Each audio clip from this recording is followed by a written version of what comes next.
ও বউ, মোমো খাওয়াবি? আবার মোমো করতে হবে?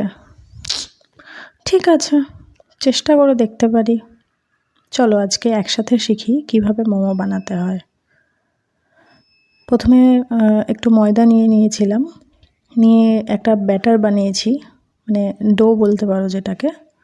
জল দিয়ে মেখে ডোটা ঠিক এরকম করে মেখে তার উপরে হালকা করে একটু তেল দিয়ে রাখতে হবে যাতে ময়দাটা শুকিয়ে না যায়।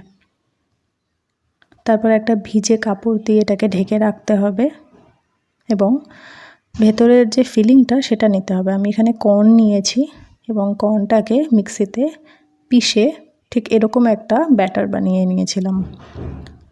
তারপরে এর মধ্যে একটু আদা কুচি এবং সামান্য একটু পরিমাণ মতো নুন, একটু গোলমরিচ গুঁড়ো এবং এর সাথে একটু হলুদ মিশিয়ে নিয়েছিলাম। দিয়ে এটাকে ভালো করে মিক্স করতে হবে। মিক্স করে এর মধ্যে আমি চিজ দিয়েছিলাম যাতে একটু খেতে ভালো লাগে, এটা অপশনাল। এবার আশা করি ময়দাটা রেডি হয়ে গেছে। 15 মিনিট মতন রাখলেই আশা করি এটা হয়ে যায়। এরপরে ময়দাটাকে আরেকটু মেখে এটা ঠিক এইরকম পরিমাণে নরম হতে হবে। এরকম একটা লেচি কেটে নেব ঠিক এই সাইজেরই, দিয়ে একটু ময়দা ছড়িয়ে এবার পালা এটাকে বেলে নেওয়ার।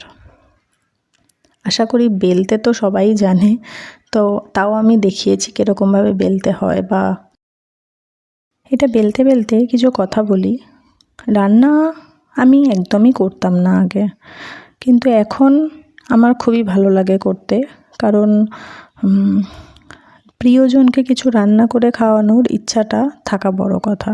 সেটা তুমি পারো না পারো, আর ভালোবেসে কিছু করলে সেটা ভালো হয়েই যায়।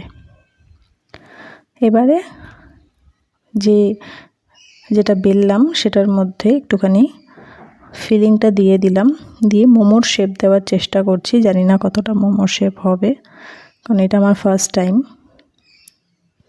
জিনিসটা ঠিক এরকম দেখাবে। এরপর এটা কড়াইতে, এটাকে জানি না আমি কি বলে, এটা দিয়ে একটু জল দিয়ে এরকম ঠিক একটা থালা যেটার মধ্যে স্টিমটা হতে পারবে মোমোটা, একটু তেল মাখিয়ে নিয়ে ভালো করে এটাকে কড়াইয়ের মধ্যে বসিয়ে দিতে হবে, ঠিক যেরকমভাবে ভিডিওতে দেখিয়েছি আমি। এরপরে একে একে সব মোমোগুলো রেডি করা হয়ে গেলে সব বসিয়ে দিতে হবে স্টিমের জন্য। এর উপরে একটুখানি অয়েল দিতে হবে, যেটা আমি রেকর্ড করতে ভুলে গেছিলাম। ঠিক 20 মিনিট 25 মিনিট পরে জিনিসটা দেখো একদম রেডি। ওই যে কর্তামশাই অপেক্ষা করছে, খেতে দিয়েছি। এবার দেখি কেমন বলে খেতে। খুব খুশি মোমো পেয়ে।